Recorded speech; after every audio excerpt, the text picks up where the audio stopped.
Right. Good evening, all, and welcome to the community conversation on the Black community and the COVID-19 vaccine. I am Tiffany Ward. I am the Director of the Office of Racial Equity and Social Justice and the county's Chief Equity Officer. I'd like to welcome you all to tonight's conversation. Tonight, we are joined by a few of our elected officials, as well as local and national health officials and who have helped us navigate this public health crisis. Just in May and June of 2020, I was doing a panel much like this, except for the topic was COVID-19 and the prevention of its transmission, as well as testing and contact tracing for the COVID-19 vaccine. But tonight, just less than a year later, we're already talking about the dissemination, the safety, and the effectiveness of a vaccine. I know sometimes it doesn't feel like it, but we are making quick progress in our fight to conquer this virus. So I'd like to introduce our first panel, which is our panel of elected officials.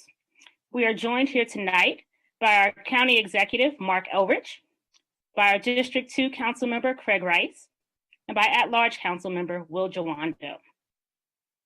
County Executive Mark Elrich will be the first to give us opening remarks tonight. Mark? So welcome everybody to this meeting, and I'm glad I could join you. I wish we were getting together to discuss a happier topic, but these are necessary discussions.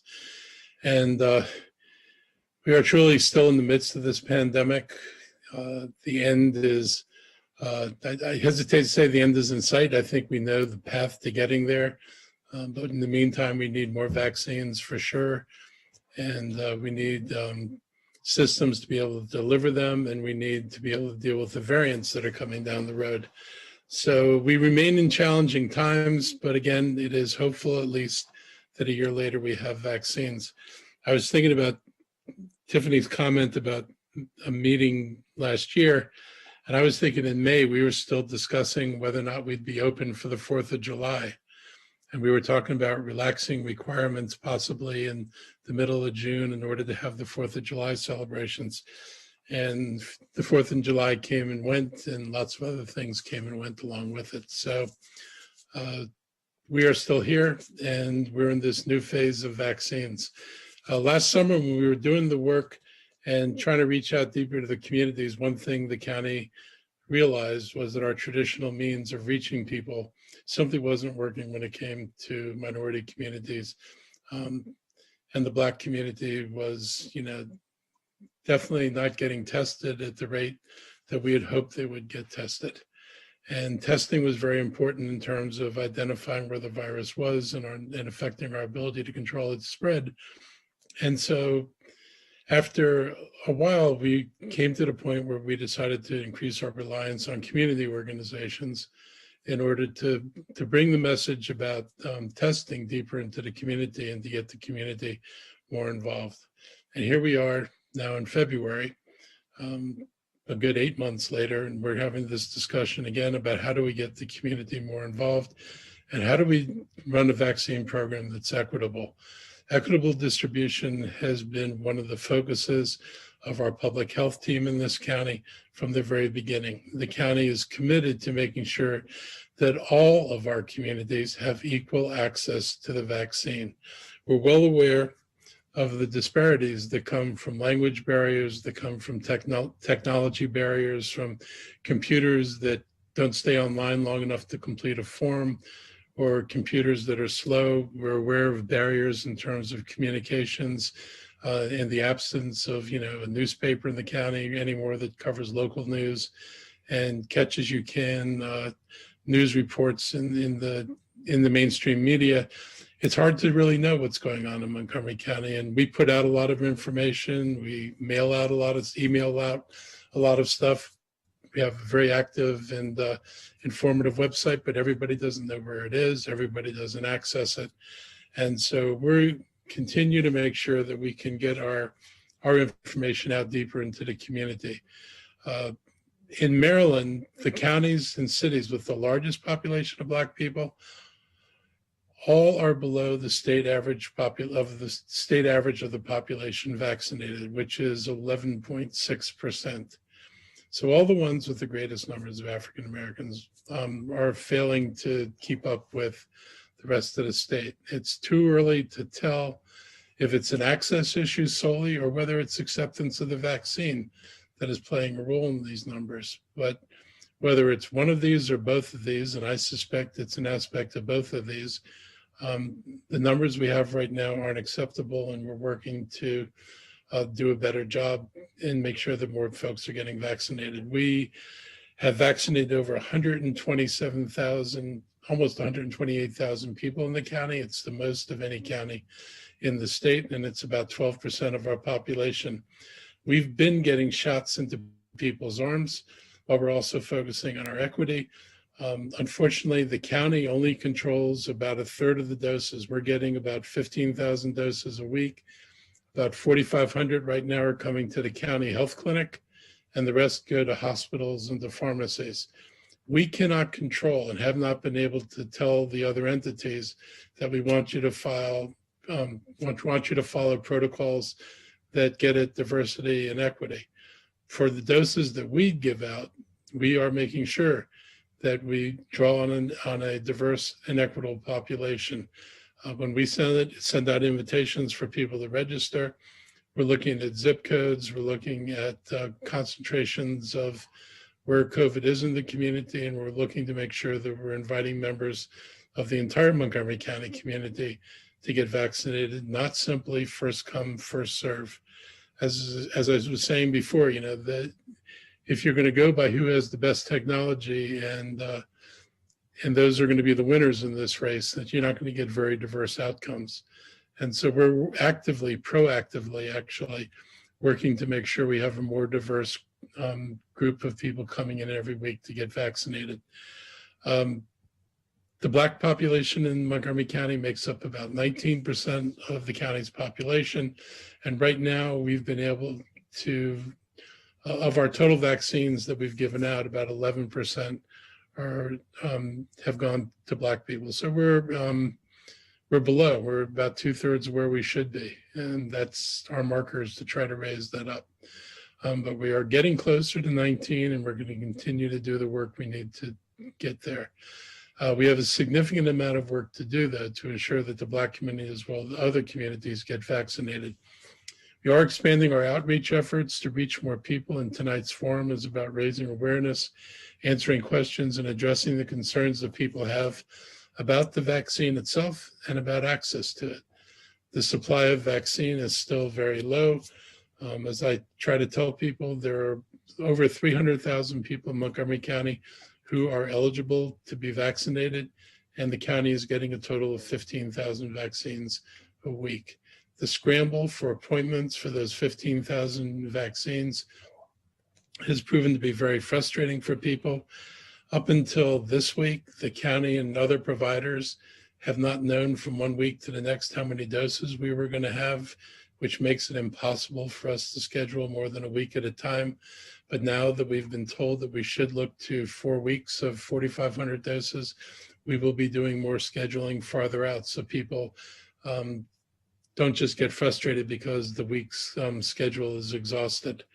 We want people to know that they can get a vaccine, and getting them scheduled is a crucial part of convincing people that they will get vaccinated. Yesterday, we launched a new vaccination center at the East County and the East County Rec Center, and the goal was to bring the shots to people, and they did a great job of bringing shots to the people. It was a very diverse group of people who were 75 and older, and we vaccinated 546 people there yesterday. We vaccinated one person who's kind of special to me. I've known him a long time, Harvey Ziegler. He was 100 years old, and he came out because he was committed to getting his first dose. And Harvey's lives in the Up County, but he came down to the East County to get his dose there. And it's always good to see Harvey, and I'm glad to have him get vaccinated, and hopefully he sets an example for other people in the community wondering whether it's safe to get vaccinated. He's an example of what I hope everyone will eventually do, and that is somebody who gets vaccinated. I understand the historical concerns people may have, and they're understandable. American history of racial injustice extends far into how Black Americans have accessed and experienced healthcare in this country. It's my hope that tonight's discussion will clear up some of the concerns people may have. We have experts here tonight that should be able to address your questions. And I want to thank you for joining us, and I look forward to the good conversation that's going to follow. Thank you. Next, we'll hear from Councilmember Will Jawando. Thank you, Tiffany, and thank you for all the work that you've been doing at a very difficult time. I appreciate being here with the county executive and with Dr. Kroll and my Dr. Verdon, who I saw, who's a friend and also an expert, and others. This is, as county executive was mentioning, we are in difficult times, and we know that. We know we're here because COVID-19 is the latest manifestation of a systemic racism and inequity that's embedded in everything we do, in all of our systems. Health disparities up and down the line. You look at education, you look at transportation, you look certainly at our criminal justice system. Black residents fare worse.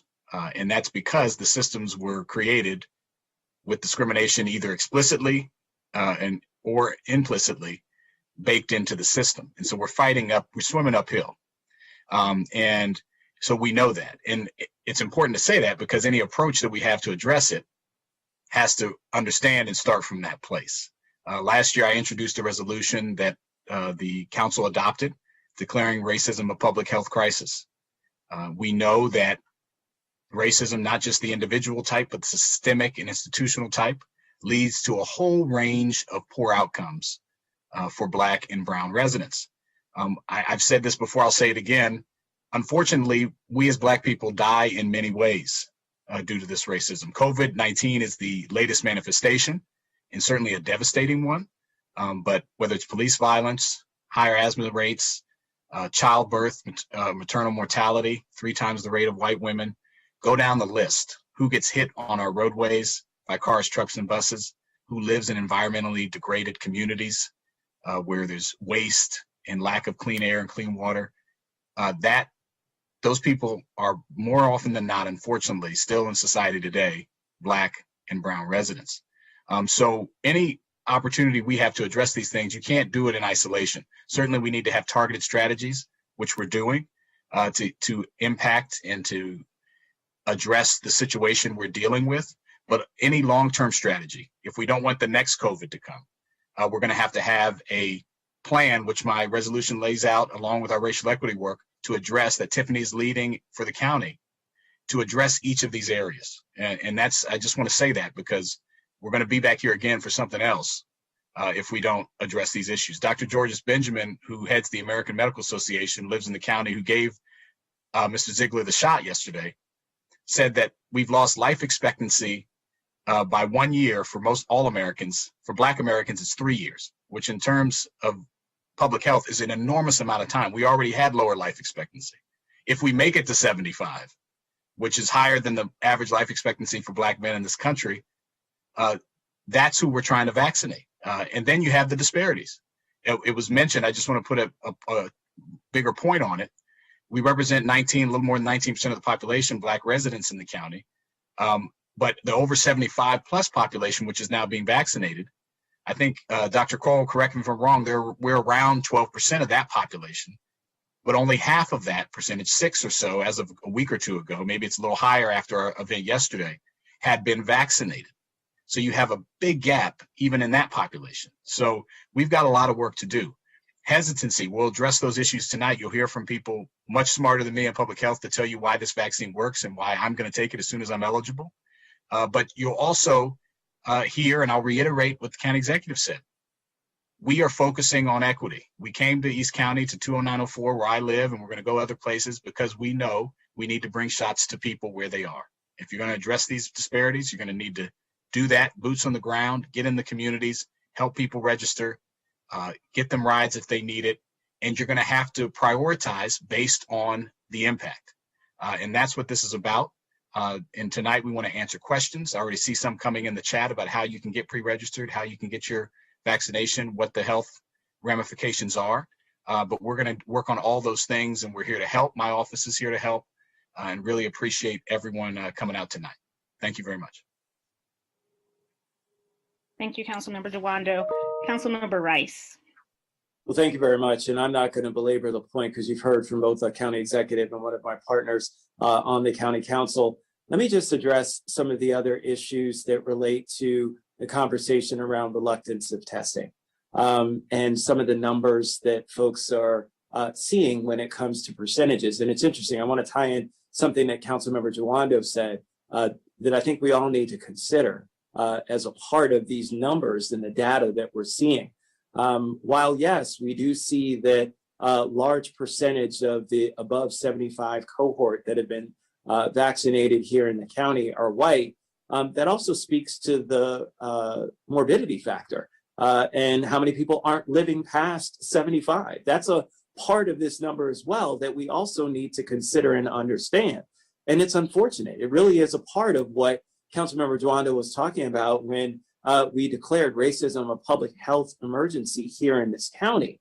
It is one that affects when it comes to the disparities. As you look at the Tuskegee study, there are people still in Tuskegee today who are insisting that they are not taking the vaccination because they remember the Tuskegee study and what happened. That generation is still alive and still remembers the tragic incidents of what happened about those communities that were lied to and used as an experiment. And so folks are still concerned about those kinds of things all throughout our communities, especially in our communities of color. And so we've got to address all of these issues, but I think that first and foremost in front of us right now is the fact that we don't have enough vaccines to put in the arms of people. And you heard our county executive talk about the challenges that he faces and how he's trying to do more to get more vaccines. And we appreciate that. The reality is that from our perspective,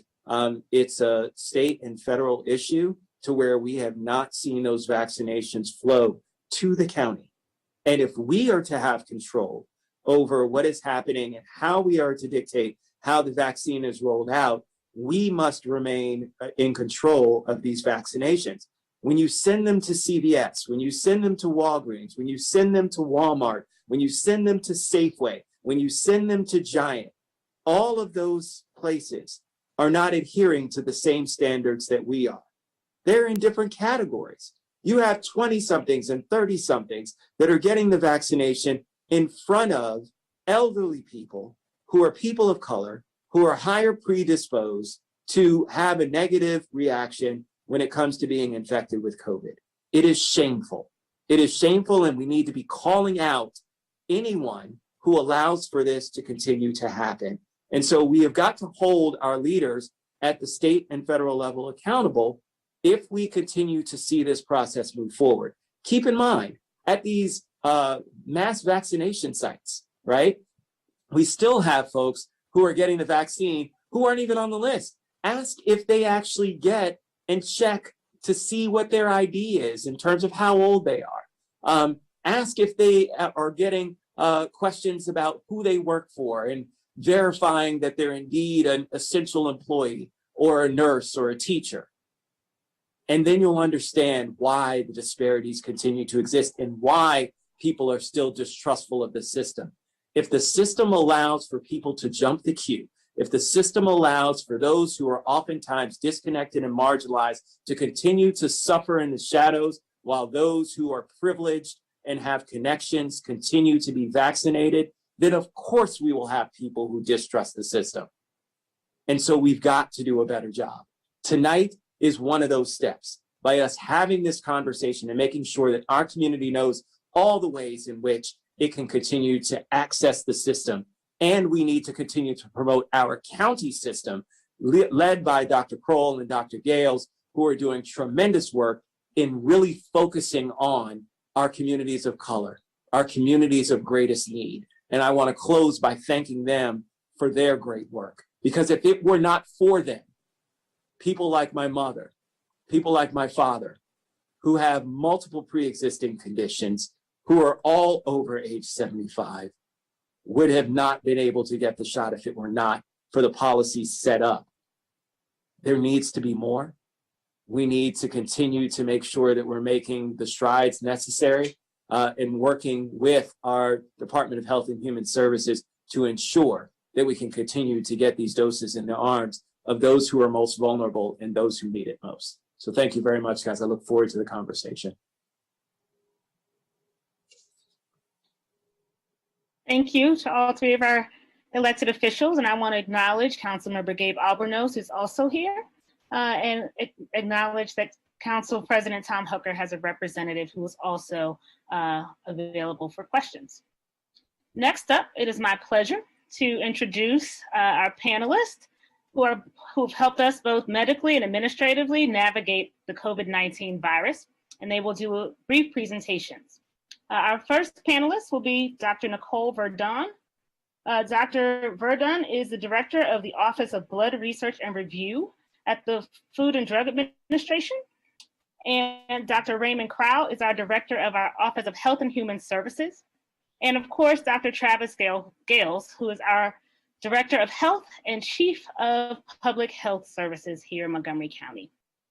First up, Dr. Nicole Verdon will give us a presentation. Thank you. Thank you for the welcome. Just slides, please.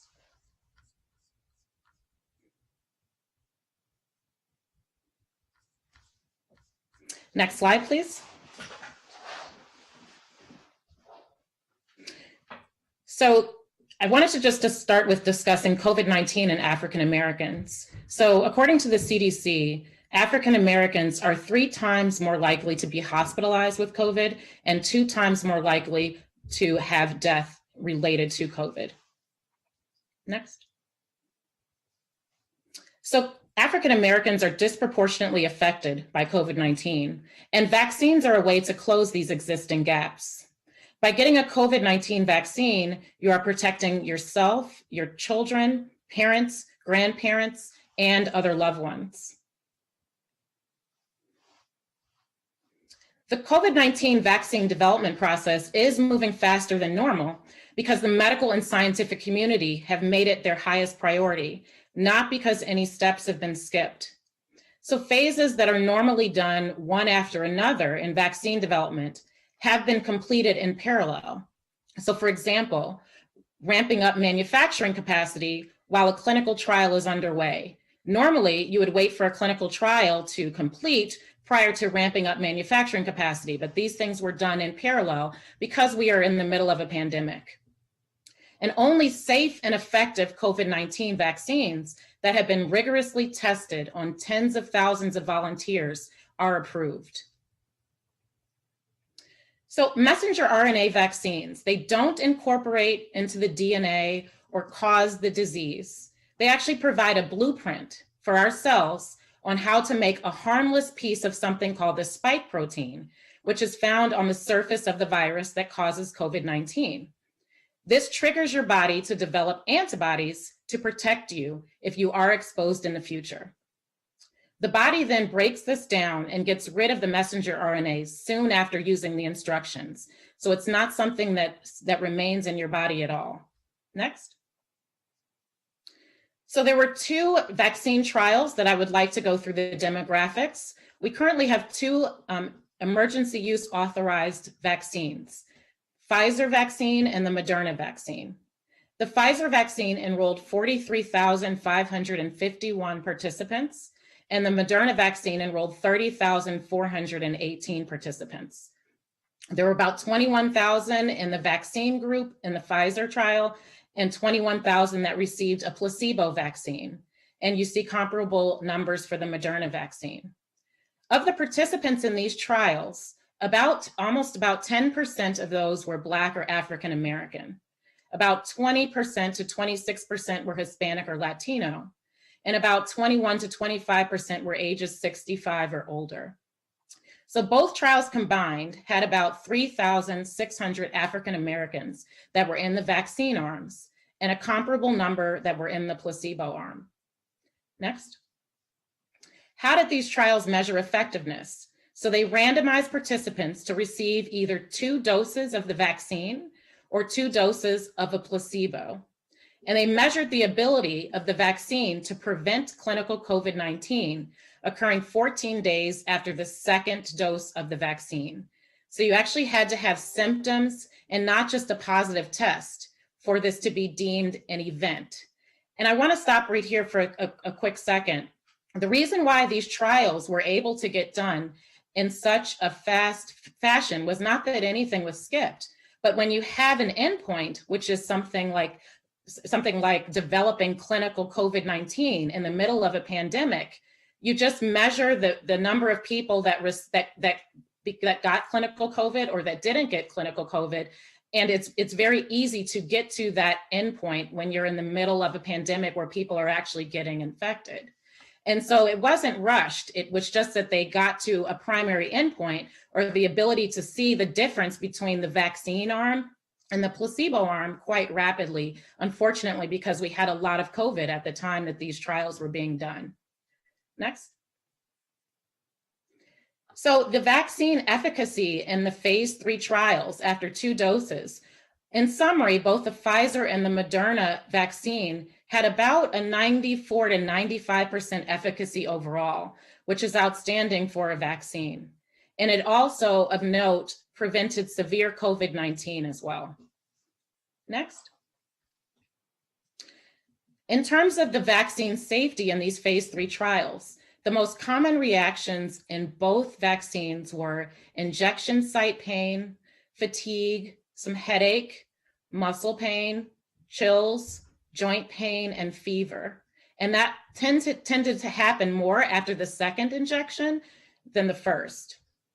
Of note, these vaccines should not be administered to individuals with a known history of a severe allergic reaction to any component of the vaccine. Next. So pediatric trials are ongoing. The messenger RNA vaccine trials in pediatric participants are enrolling children that are ages 12 and older, and they are expected to complete enrollment by April or May. There are future trials that are planned in younger pediatric age groups, ages 5 and older. Next.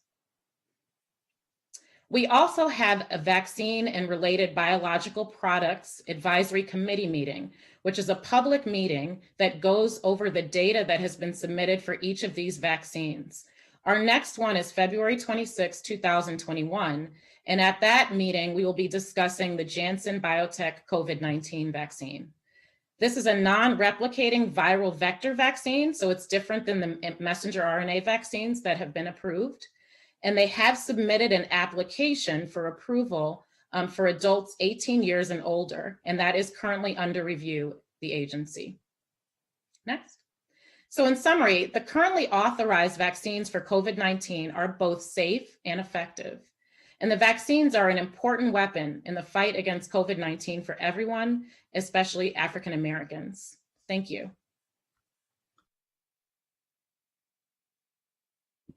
Thank you, Dr. Verdon. Up next, we have a presentation from Dr. Crowell.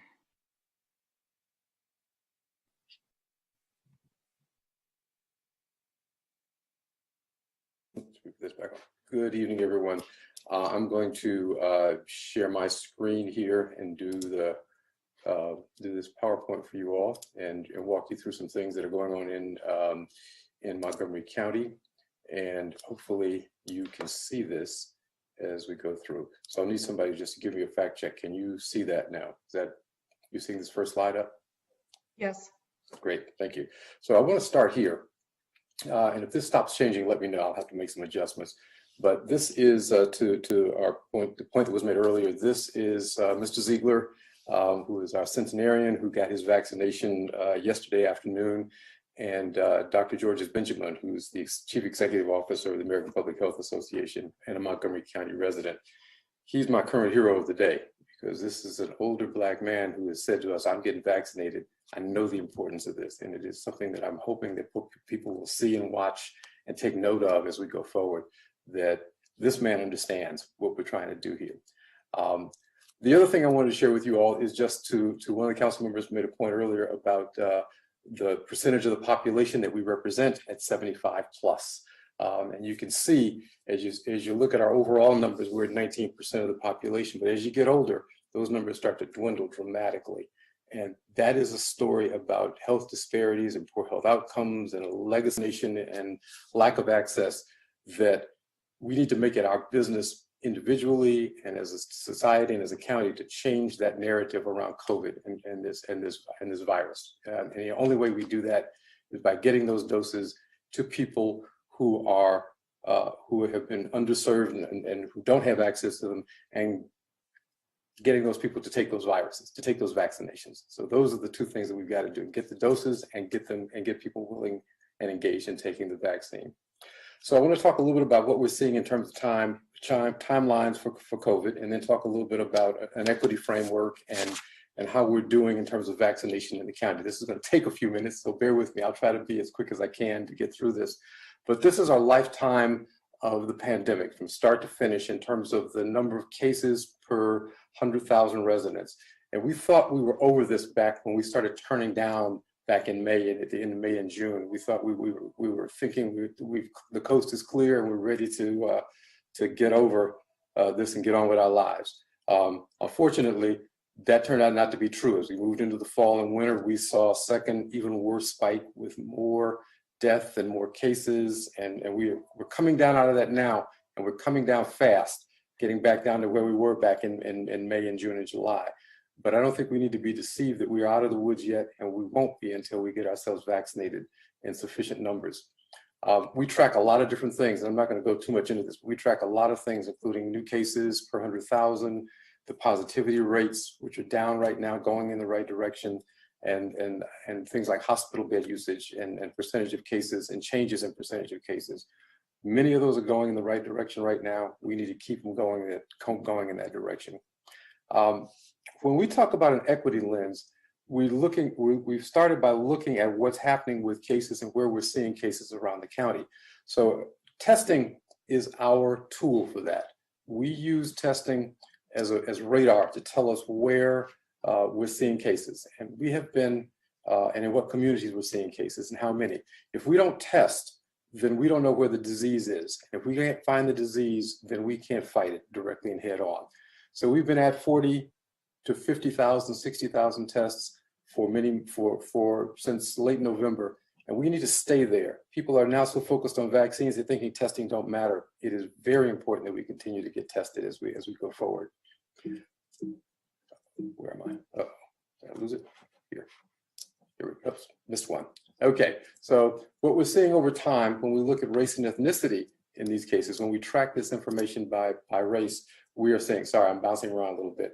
What we're seeing is that the positivity, the number of cases that we see are high in the Latino community and high in both white and Black communities. This is our spread of cases around the county, and this is also a function of who gets tested and who doesn't get tested. So we have put on some efforts to try to make sure that people in the community have access to getting tested and can continue to get tested over time. But this is where we begin to track some of the disparities and some of the outcomes by race and ethnicity in the county. We looked at this vaccination. This is the other thing that we see. And one of the reasons that we're looking at when you ask why are we vaccinating 75 plus and why are we focused on 75 plus, it is because of the majority of the deaths in Montgomery County have been in that 80 plus age range. And there's another way of looking at it that I wanted to share with you about why we're looking at this at 75. Age is also an equity factor for us. You're four times, people who are 80 and over are 4 times more likely to have died of COVID in the county than residents who are 70 to 79, and so on down the line. So it is important for us to stay on top of this in terms of age and to make sure that we are vaccinating folks who are some of our oldest and most vulnerable members of this community as part of this process. So we identified, as we looked at where the cases were, we identified zip codes that had the highest numbers of cases. And don't be deceived by this. When you look at this map, it looks like, well, hell, that's half the county. It really isn't half the county when we start looking at it. But these red spots are places where, when we looked at this, the case rates were highest in the county, and the death rates were highest in the county. And we looked at that by zip code. We also looked at it by race and ethnicity within zip codes. And then we took a deeper look, and we began to look at it down to census tract level. And so what you see when you look at this is on the left side, you see the cases where COVID has been most intense throughout the life of the pandemic in terms of numbers of cases. And on the right side, we know that COVID changes over time and moves around over time. So what we see on this side is where COVID has been in the last 3 months. And it's those last 3 months that we're using as our primary guide around this. So we're looking at where is COVID most active, where is it attacking the county now, and down to catchment areas. So we're not just looking at zip codes. Within those zip codes that I showed you a moment ago, there are target areas, there are communities that are hotspots for COVID. And that's where we're trying to attack the COVID, trying to attack this virus is in those hotspots. So let's look at those hotspots in relationship to sort of traditional kinds of things that we look at in the county. And you'll see this hotspot divides along the 270 corridor. So I'll go back a second and bounce forward. It also aligns with poverty. It also aligns with communities of color, for Black and African American communities, with folks who are low rental unit cost rental units where housing whether may be crowded or overcrowding and or indicators of poverty for some communities. And it also aligns with where our Hispanic community and Latino community lives in the county. So COVID is attacking in Black and brown communities within our zip codes. And that is one of the reasons, as we track this with an equity framework, it leads us to think about how do we vaccinate with that same equity framework in mind.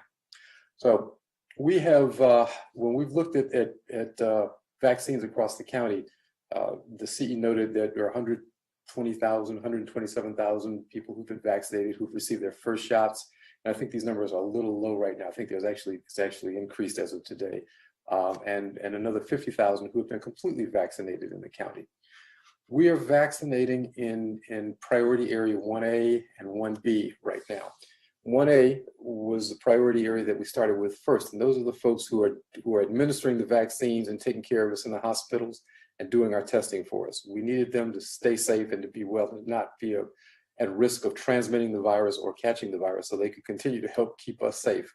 We looked at our urgent care workers and our public safety officers who are out on the streets responding to fire and keeping us safe. And we looked at our shelter staff. We vaccinated our shelter staff. We're now in 1B and vaccinating 75-year-olds and up. And we are using the Moderna virus for most of our vaccinations in public health in the county-run vaccination sites. Our next tier down, as we get through this 75 and older group, of which there are several, when you add these first two tiers together, there are several 100,000 people that we're looking at in trying to get through vaccination. We are at about 50+% across the entire county in vaccinating the 75 and older group. And we've hit some, we're continuing. We estimate there'll be a few more weeks before we're through that group, but we're having discussions about when and how we open up to the next tier to adults 65 and older and the essential frontline workers as well. Actually, we're at 57.3%. Sorry, it was updated. 57% of the population is back of the 75 of the 75 and older population has now been vaccinated, I think. So there's been a lot of conversation about how are the vaccines rolling out and how are we doing in the county and how do we compare to other jurisdictions. Montgomery County, and I'm talking now about our overall doses first and second, and the county, Montgomery County as a health department has been leading the way in getting doses out. We've vaccinated all over the county more people than anyone else, any other jurisdiction in the state. So we should be, I mean, the group needs to be proud, both the public health system and the rest of the folks who are providing vaccines to our folks need to be pleased. And we just want to acknowledge that the work that Dr. Gales and his team has done. We have vaccinated about 4.8% of our population has received their second doses. I think 12% has received their first doses, and we are ahead of the county, the state average in terms of first doses being administered at this point.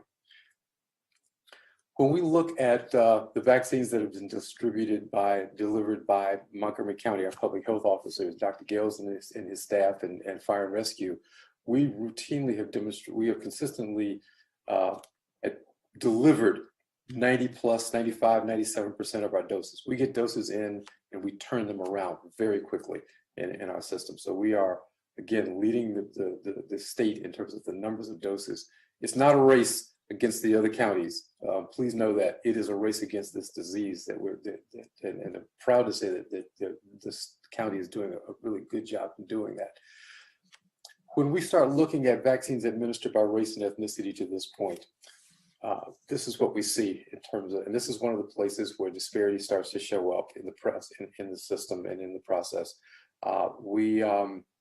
We see that white residents of the county account for 43% of the population overall, but 54% of the vaccines administered to this point.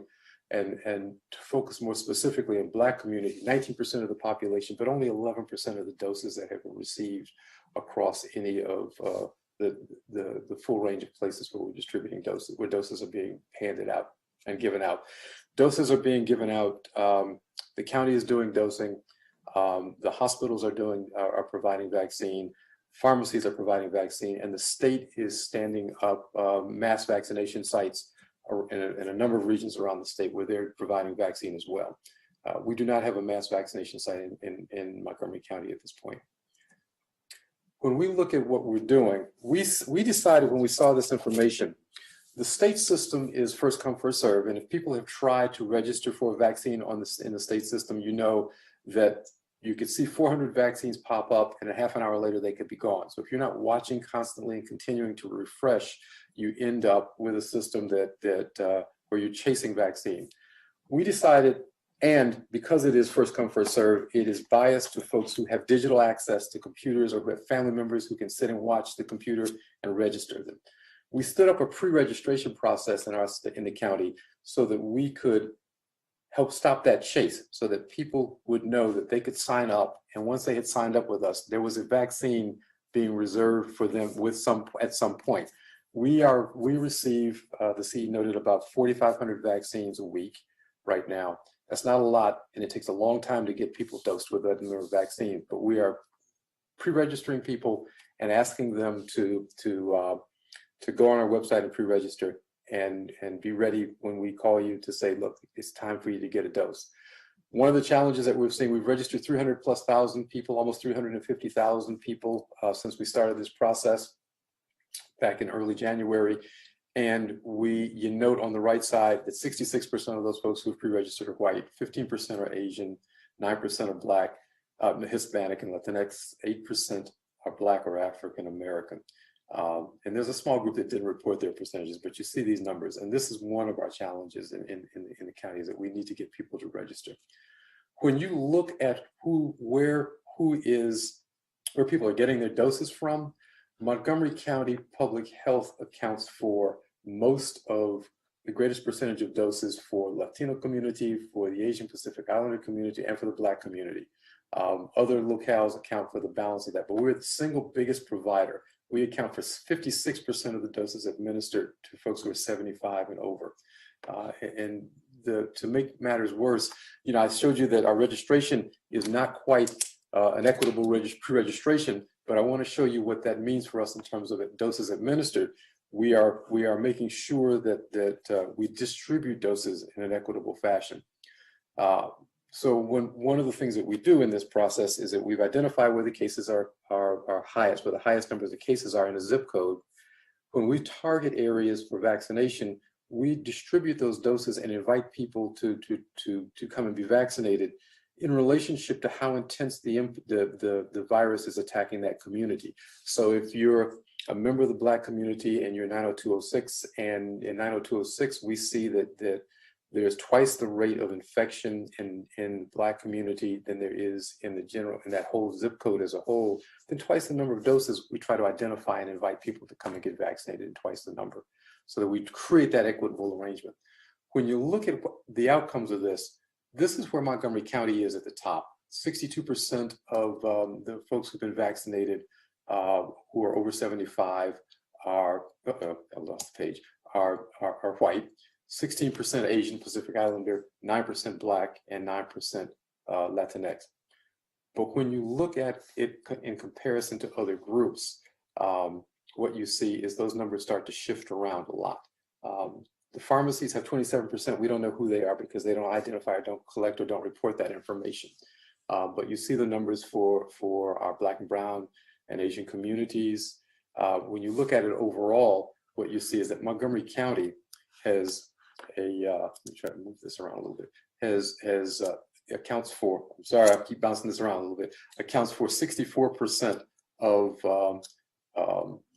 our vaccines that go into white residents, 17% going to Asian, 9 to Black community, and 10 compared to the overall provision of vaccines by other providers across the state. And so you see the disparity. We are working to try to address the disparity, but our equity framework is what gets us to where we are now. When we look at pre-registration, yes.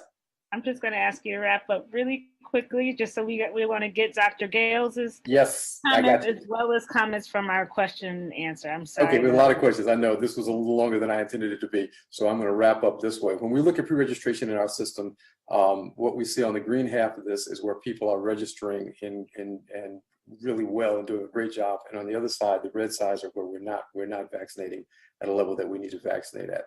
I'm going to try to shrink this down a little bit if I can. This is what I want to leave you with. If we are not vaccinating, we are at greater risk, and we encounter COVID, we are at greater risk of severe disease and or death. If we are vaccinating and we have some immunity, we will suffer less death and less severe illness in this process.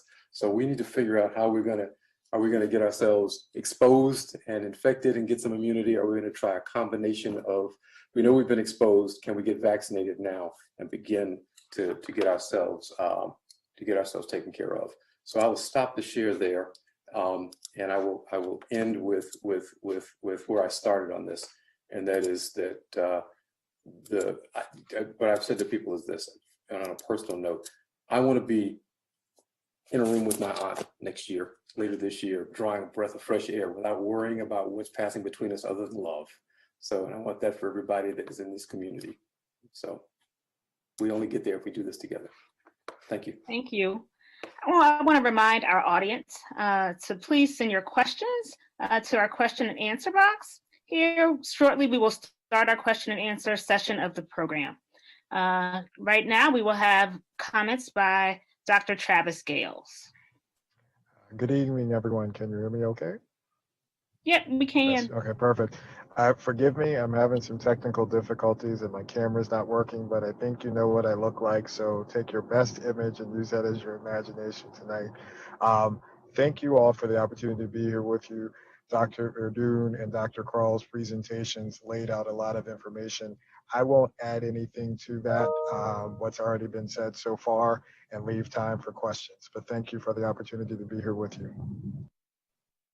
Thank you, Dr. Gales.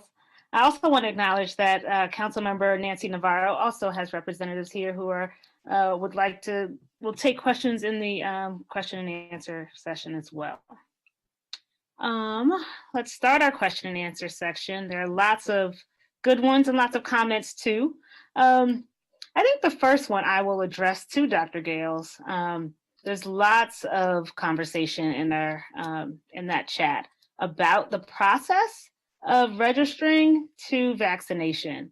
Would you please run down the process of registering for vaccination to actually receiving a vaccination for our listeners, just so they are clear about how that goes and where, how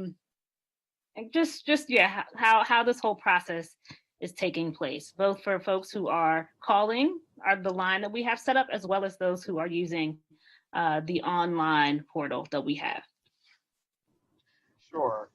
Well, I think the first thing to emphasize is that the registration portals and platforms that we're using, at least for the county vaccination process, have been required by the state. So the PrepMod registration system that you've heard us talk a lot about in the media, we're required as the health department to use that platform the State Department of Health. Now, there have been lots of different issues with that we've communicated to the state, and they are working to fix that and address those issues. But the way the system works is this.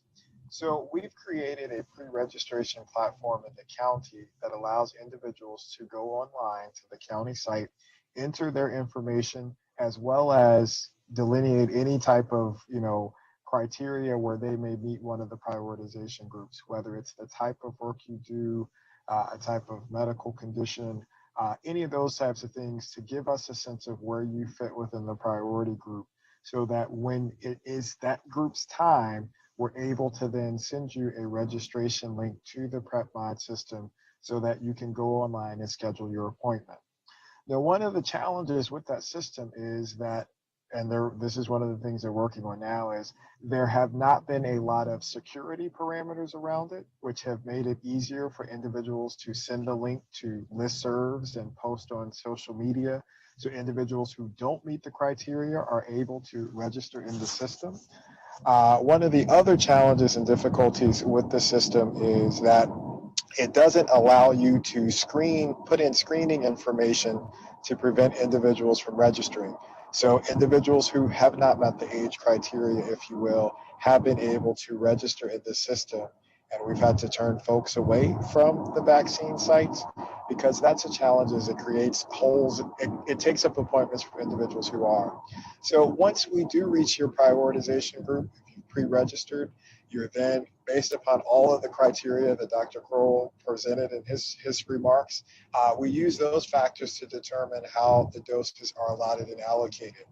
In a perfect system, we would have ample vaccine that would cover everybody who's eligible. Unfortunately, we're in a system that we have significantly lower capacity to provide vaccines than those who are eligible. For example, when we think of our individuals in the county who are over the age of 75, we have somewhere between 72 to 74,000 individuals who fit that criteria. As has been pointed out, we've been receiving 4,500 doses a week as the health department. So based upon those numbers, we've created the prioritization metrics, and we have an equity framework that Dr. Kroll has mentioned that we're using to make those allocations. Now, any of the other sites throughout the county that are not health department run are open to individuals in the 1A, 1B, and 1C categories. Some of those systems use the PrepMod system that the state has. Others have their own registration system. So it's dependent upon that particular institution or venue and determine how you go through the registration process at their facility. Thank you. This next question is for Dr. Kroll. There are lots of questions here in the chat about access. But there's one in particular that I think cuts right to it. What is the county doing now to ensure more access for Black, Indigenous, people of color, particularly elders, to the vaccine? It's a good question. I think, one of the things that we have been doing is things like taking vaccine, our effort yesterday to take doses to East County to try to make it available and bring it closer to Black communities and call awareness to the fact that we need those communities and those members in those communities that are hardest hit to be aware of the need and availability of the vaccine. We have been we are reaching out with in partnership with the CCC, what was the census team that helped to make sure that everybody in our community was counted for the census, has reached out, has been reactivated so that they can reestablish those networks in those communities, those networks in those communities that are affected by COVID, so that we can get folks registered and vaccinated. Our effort now is to really try to get more folks pre-registered so they're in our system, so that we can make sure that when we get doses, we can send those doses back out to those communities. If we don't get them pre-registered, then we can't do that. So we're working with the churches and working with our provider groups that have been doing vaccination or testing around the county, so that we can make sure that as they get tested, they have an opportunity to pre-register, and as they as their name comes up, we can call them down to get vaccination. The other thing is that we are trying to do things like this to make people aware of the issues, to address the issues. There are plenty of folks who are ready to take the vaccine. We know long term we've got to deal with issues of hesitancy and concerns and fear. We are working with the churches and reaching out to the community, to our churches, to get our trusted messengers, the folks who are in the pulpit on Sunday morning and talking to their elders and talking to their members, so that they can in turn get folks signed up and ready to take the vaccine.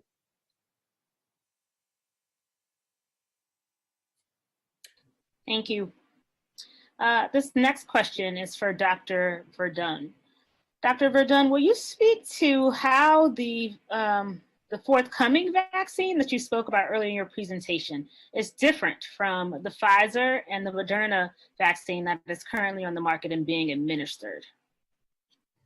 So they're packaged differently, and they deliver the vaccine differently. So the vaccine that is currently under review is a non-replicating, what we call viral vector. What that means is that it's packaged inside of a vector is the package. It's packaged inside of a virus that doesn't replicate or produce.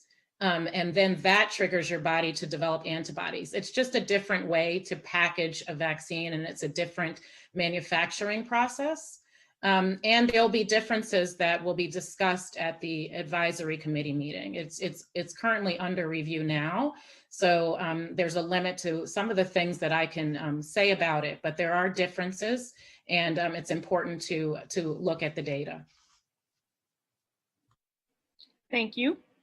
And this next question is really a toss-up between Dr. Gales and Dr. Crowell, so I'll make you guys kind of tussle over this one. Can or will the county use mobile med to register and to vaccinate residents? Well, I can take a stab at it, Dr. I'm sorry, Dr. Gales, we can't really hear you. Can you hear me now? You need to be a little louder. Okay, can you hear me now? Is that better? Yes. Okay, sorry about that. That's all right. So again, it's not my night for technical issues. But so we have actually been looking at a host of strategies to utilize mobile platforms. That Mobile Med was one of the first FQHCs in Maryland to receive a small amount of doses. And so we have been looking at them as well as a couple of other vendors, as Dr. Crowell pointed out, in an attempt to bring doses of the vaccine more directly and closer to the community. I know that one of those vendors we met with last week and are finalizing how we can pilot that program, hopefully by the end of the week, at least providing doses to a significant number of homebound seniors that are known within that particular clinic. All right. This next one is for you, Dr. Crowell. Can we combine testing and vaccination sites to ramp up and emphasize that both are free and do not require insurance and will not create immigration or immigration-related risks for residents? So the first thing is that there is no risk for immigration issues for residents, and we'll be very clear about that. We do not ask about your immigration status at all in this process. At no point do we ask that question for people, The second one is that to the person who raised the question is that the vaccine is free, and it is free to all folks who present themselves looking for the vaccine, especially through county and state distribution sites. And the third one is, can we combine testing and vaccination sites? We are certainly looking at combining testing and pre-registration. It's a different set of requirements, but I would not rule that out as something that we can do at some point. As we go forward and have more doses and more opportunities for distribution, I would say that's likely, but I would also say that we are also talking with folks who are doing testing right now about the possibility of shifting over and doing some vaccines. So we've got providers who might be able to do both and maybe do it on different days in the same communities. Since we have folks who are doing testing in the community and they are trusted and in the community. We want to keep them there and doing that. If it makes sense to shift over and do some vaccination with those same providers, then I think yes, we would. Okay, thank you. It's also a question that's been asked a number of times in the Q&A section, and that is, when will the county, or how will the county make the decision to go to Group 1C in their vaccination protocol? And I will leave that for either you or Dr. Gales. You being Dr. Crowell, I apologize. Go ahead, Dr. I think the decision will be is we want to make sure that everyone within that respective group has an opportunity to get a vaccine link to schedule an appointment.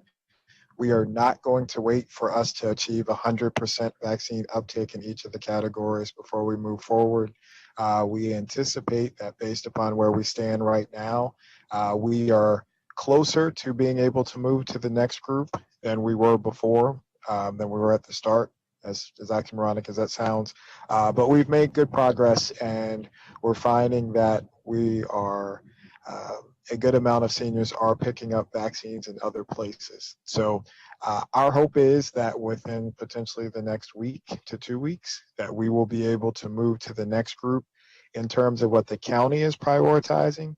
But let me reiterate again, is that individuals at those non-county sites, individuals in the 1A, 1B, and 1C categories are eligible to get vaccines in those places.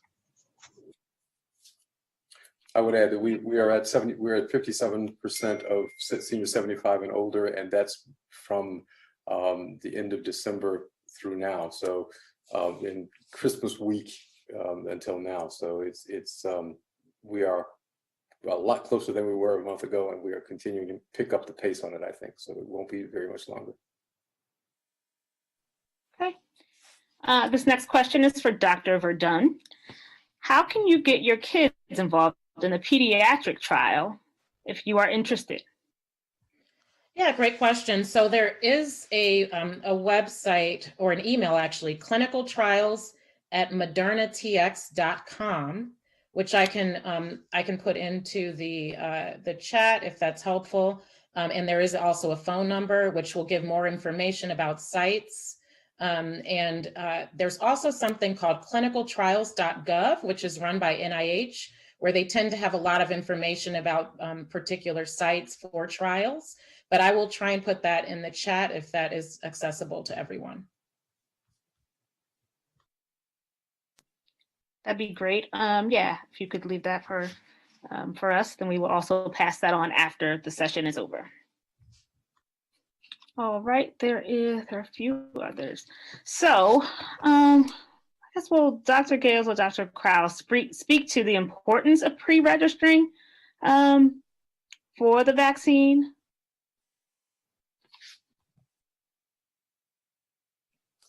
So pre-registration does two things. If you think about how the state system runs right now, it is first come, first serve, which means the first person in gets the vaccine, and you kind of have to watch that system and stay on top of it. The other thing about the state system is that right now it does not do anything in terms of an equity framework because it's first come, first serve. It does so without regard to how severely the community has been impacted. With pre-registration, when we ask people to pre-register in the county, they don't have to go back and look. They're in the system, and they know they're in the system, and they're not chasing it. When the dose becomes available, we will reach out to them and let them know that that dose is available for them, and they can schedule an appointment, and they will be there. They don't have to rush to schedule an appointment. So it gives them a little bit of security. So we're it may be a while before you get there, but you know that your name is in that system, and that when it comes, we will be calling you to get a dose. It also gives us a chance to make sure that that there's an equitable opportunity for that dose as well. So we're trying to address the disparities in access by the pre-registration system as well. Okay.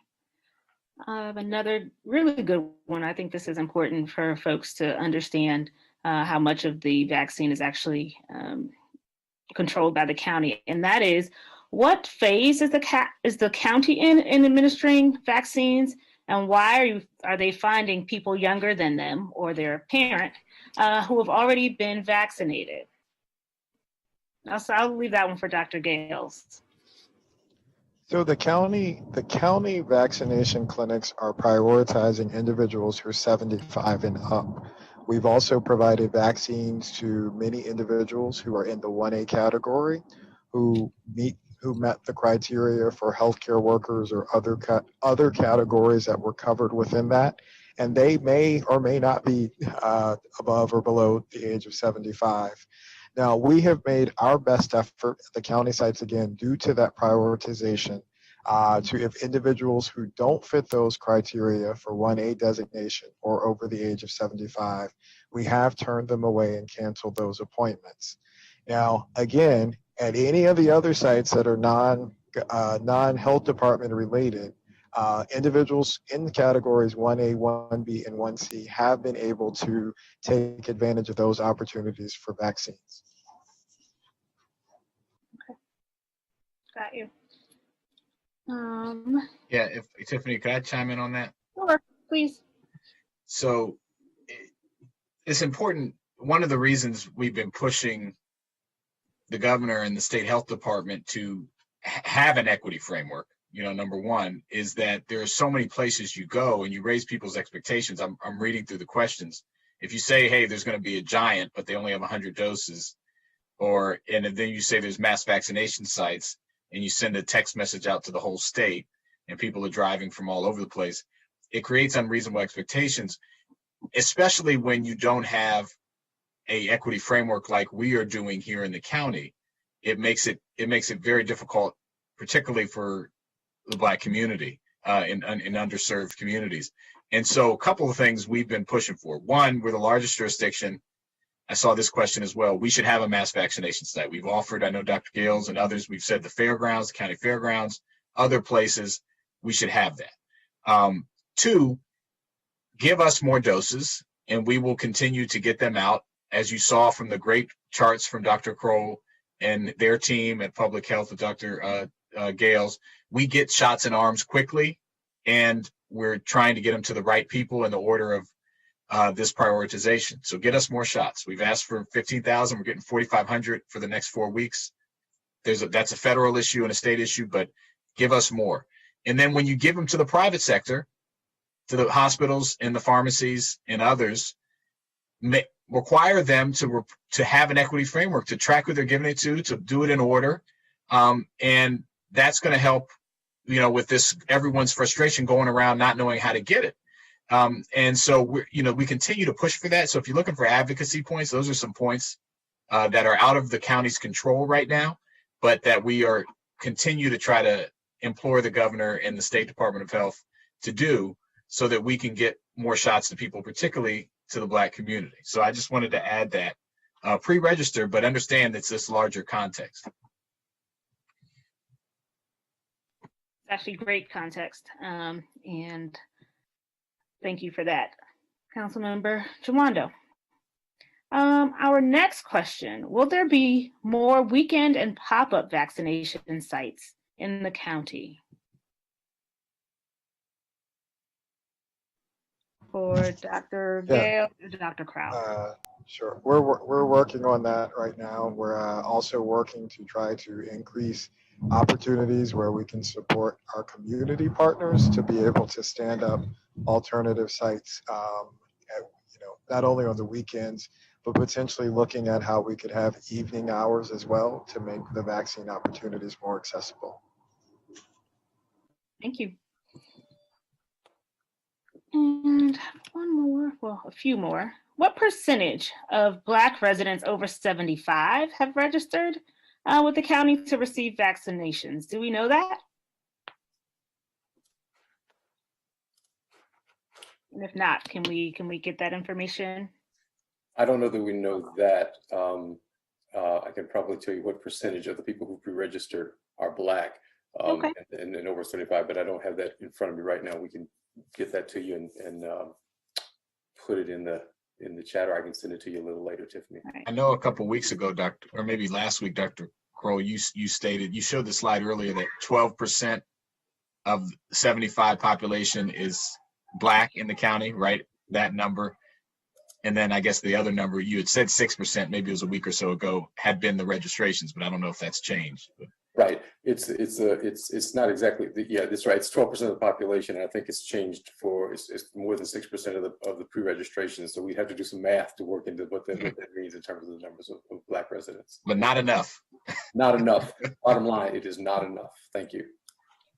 This is a great place to let folks know that if your question is not answered here in the live session, that we will take these questions back and answer them and get those answers back to you. You will also be able to get a copy of both Dr. Verdon's PowerPoint presentation as well as Dr. Crowell's PowerPoint presentation. I know several folks have already asked about that. And now I want to go to our elected officials for some closing remarks for tonight. Am I allowed to answer one more question that I think is important that I saw? Sorry. So there's a question about pregnant women and vaccination. Okay. And I think it's an important one. So there is a trial that will be starting in pregnant women, a formal trial, but there have been over 1,000 pregnant women that have received the vaccination, either in the setting of the clinical trial or subsequent to that clinical trial, and that we have not seen any adverse outcomes. So right now it's a decision that is made with that woman and her healthcare provider. Interesting. Thank you for that. I just did not see the question. We have 99 plus questions in here, and I am doing my best. So thank you for picking that one up, Dr. Verdon. All right, now I'm going to ask our elected officials for some closing remarks. We're going to start with Council Member Craig Rice. If you would close us out or give us some closing remarks before we wrap up tonight. Sure. Well, first, I would just want to thank the panelists for all of their great information that I hope that many of you in the community found helpful. We get these updates every week, multiple times throughout the week. In fact, we'll be talking with our health partners tomorrow morning. And so we get an opportunity to hear each and every day about what's going on with vaccinations, what's going on still with testing. I would just want to say one thing that we haven't touched on, and that's to encourage folks to continue to get tested to give us a better understanding of what's going on in the community. I fear that because we've kind of migrated towards vaccination, that unfortunately what I'm seeing is that folks are not getting tested any longer, which is not giving us a true snapshot of what continues to happen in our communities. And so I would encourage folks to please continue to get tested, not just for the sake of getting tested, but if you are exposed to someone who may have contracted COVID or may be exhibiting symptoms, to still go and do that. But in addition, one of the things that you've heard both Councilmember Jawando and I talk about is about being passionate about making sure that we have our voices heard about why we need more vaccinations. And we as your elected officials can certainly continue to push that with our governor, but our governor answers to everyone, not just to elected officials. They need to hear from us that we are not okay with the fact that we have not been given the vaccinations that are necessary. So I want you to make sure that you reach out and send an email, send a text, call the governor's office and say, I'm in this community and understand that we are not getting the vaccines that we should and we want more. Because to stand up those pop-up sites, to stand up those weekend sites, for us to do more in the community means that we've got to get more vaccine. The reality is that every time a mass vaccination site opens up that's outside of Montgomery County means that either Montgomery County gets less vaccine or isn't getting more. Either one of those is a bad thing for us. And keep in mind, we were getting more than 4,500 doses. We got reduced.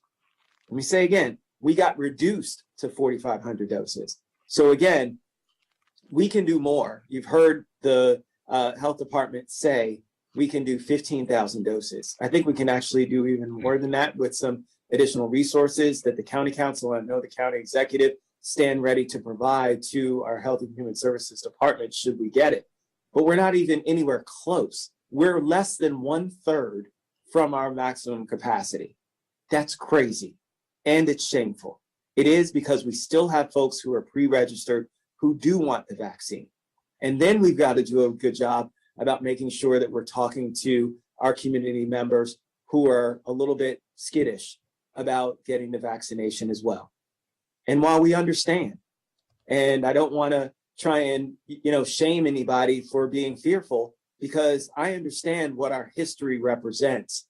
But at the same time, we also have to make sure that we're providing those opportunities for folks to keep themselves and their families and their friends safe. And that's what this vaccine represents.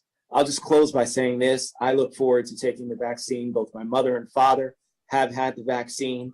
My father, who is a Vietnam veteran, who has pre-existing health conditions. My mother, who also has pre-existing health conditions. Again, both of them well over the age of 75. My mother's going to hit me for that comment. But it really is one where we want to encourage folks to continue to do this.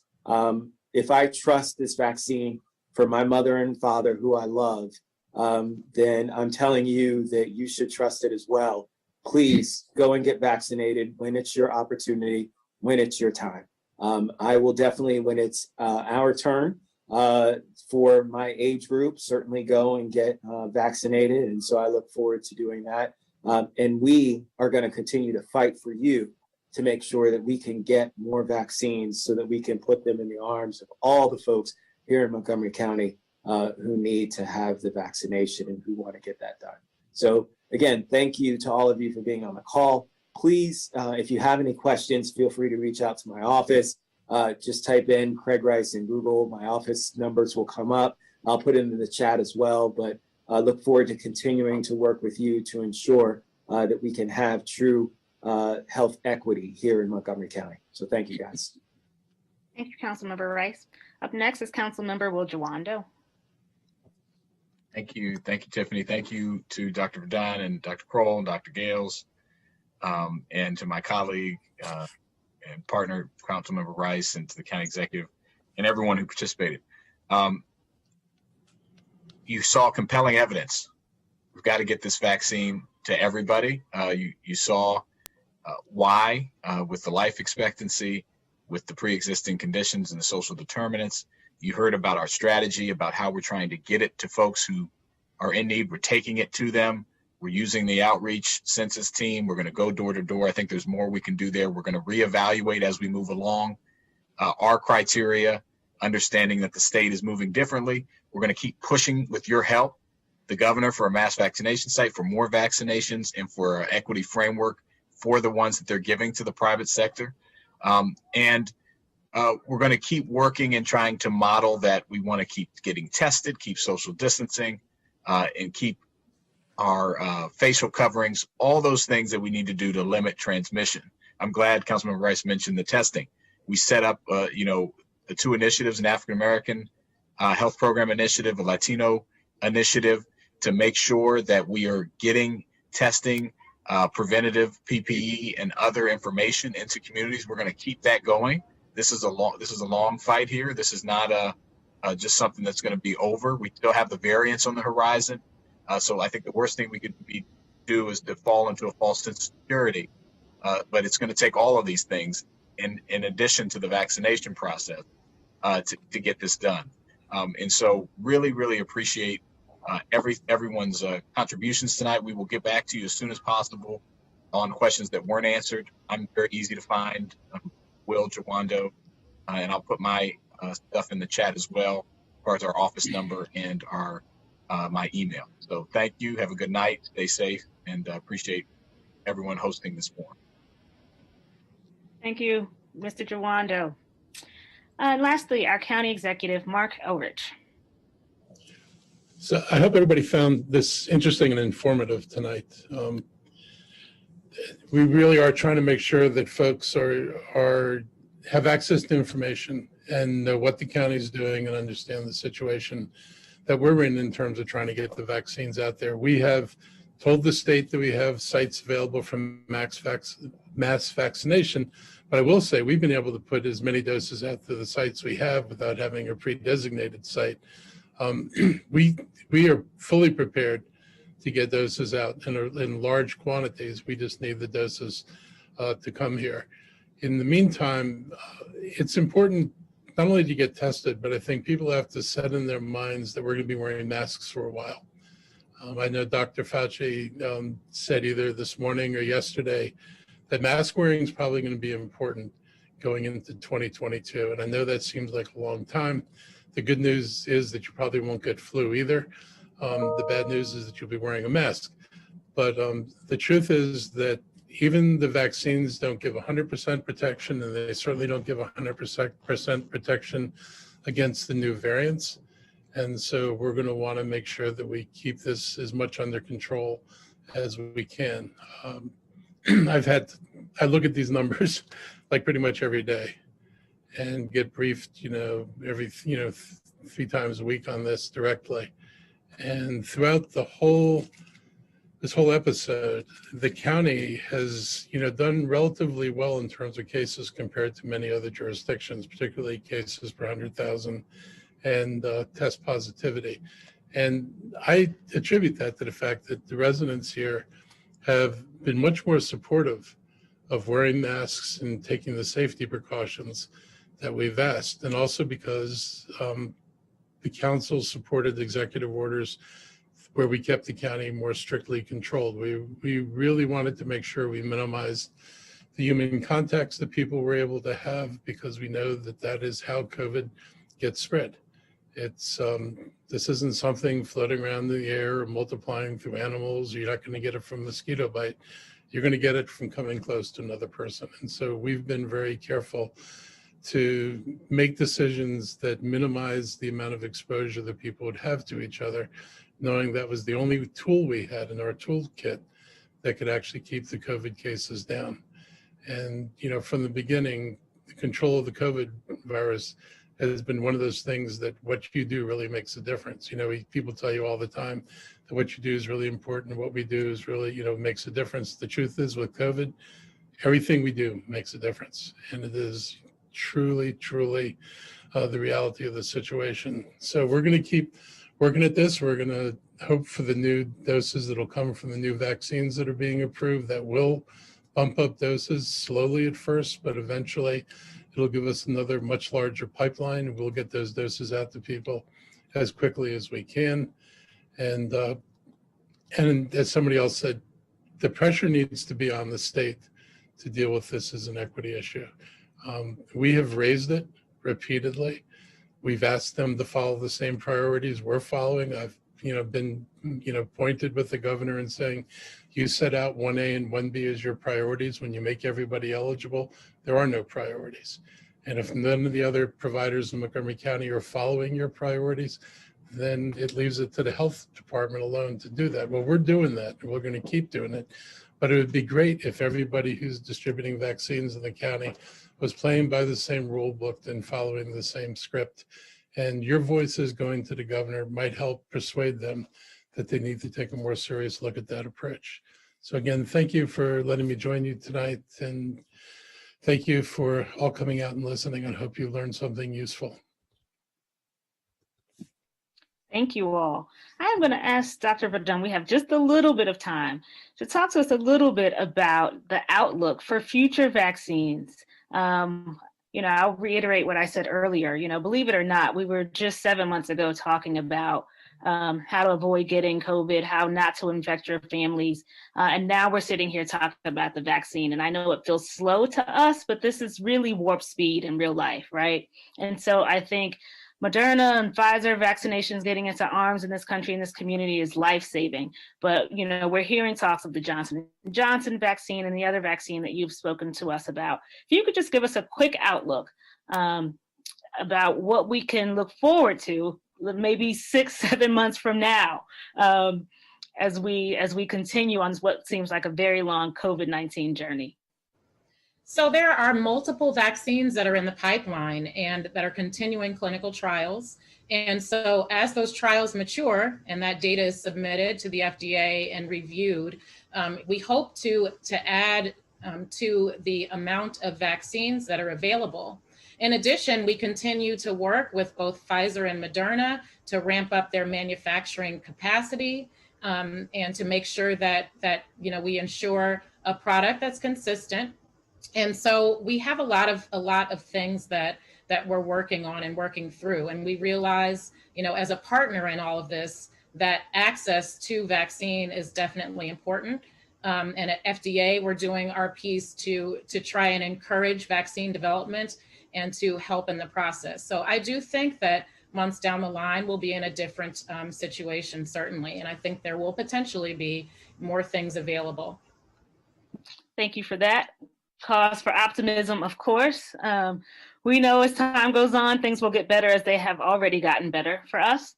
I want to take this time to thank the whole panel, Dr. Crowd, Dr. Gales, our elected officials, and of course our guest, Dr. Verdon, all of whom have worked really hard over the last year to keep us safe, to keep us whole, and to make sure that we are all able to see the other side of this pandemic. I also want to remind the audience that we will put up the PowerPoints from Dr. Verdon and Dr. Crow's presentations on our website. And I want to encourage you to help your neighbors, help your families, help your friends who do not have access either to the internet or to other means of getting registered for the county vaccine program. And I want to thank you for giving us your time for yet another town hall, for your questions, for your passion for this, and for continuing to hold us accountable as we continue to work to keep you safe. Again, my name is Tiffany Ward. I am the Director of the Office of Racial Equity and Social Justice, and it is always good to see these panelists. I feel like I see you guys every other month or so in one of these, and always glad to see the constituents and residents here taking full advantage of getting answers from us. Hey, Thank Tiffany? you so much. Yes, Tiffany? Yes, Councilmember Rice.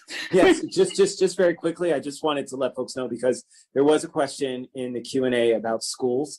The Education and Culture and Health and Human Services Committee will be meeting on Thursday, February 25th at 3 p.m.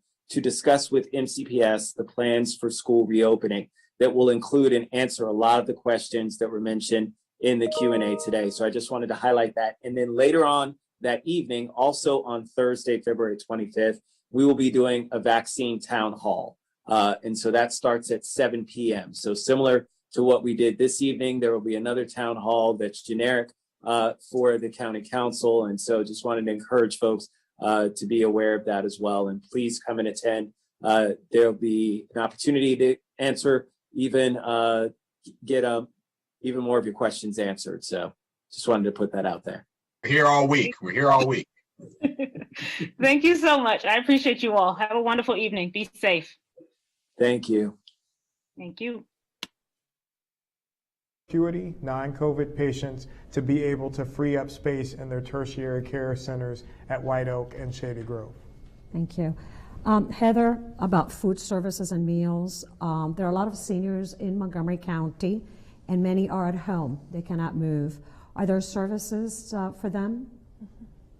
Absolutely. And so it's important to remember that even before COVID-19, there were a lot of food access challenges for our seniors in the county. And so there's a lot of issues related to social isolation and inability to get to a retail opportunity for grocery stores.